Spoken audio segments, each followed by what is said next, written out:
আপুরা ভিডিওটা দেখবেন তো আজকের ভিডিওতে নতুন কিছু থাকতেছে আপনাদের জন্য। তো এখানে হলো মিষ্টি কুমড়োর ফুল নিয়েছি কিছু। এই ফুলগুলো দিয়ে আজকে মজার একটা রান্না করব।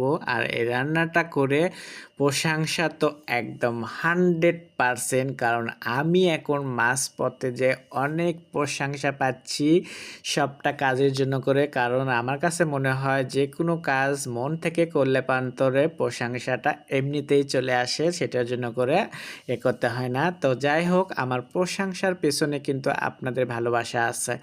কারণ আপুরা ভাইয়েরা যারা এরকম সবজির বাগান করেন তাদের ভিডিওগুলো দেখেই কিন্তু আমার এরকম আগ্রহটা হয়েছে।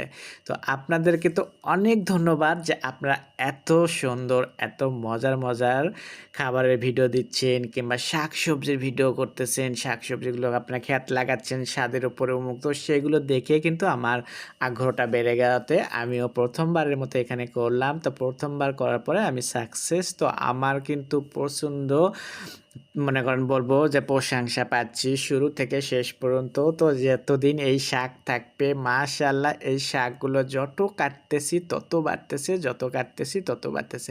আর ফুলগুলো তো বলবো যে প্রতিদিন ফুটতেছে ফুল মাশাআল্লাহ। যে এত ফুল হয় মিষ্টি কুমড়োর আমি কখনো সবজি এভাবে করিনি, কাছ থেকে দেখিনি, তাই বলতেও পারতাম না। আপনাদের ভিডিওগুলো দেখে যে আমার আগ্রহ আর ভালোবাসাটা ছিল আপনাদের ভিডিওতে, সো আমি প্রতিটা মুহূর্তে এর জন্য করে আপনাদের ভিডিওগুলো আমি দেখি আর আপনাদের পাশে থাকার চেষ্টা করি, যে দেখে আমারও কিছু শেখা যায়।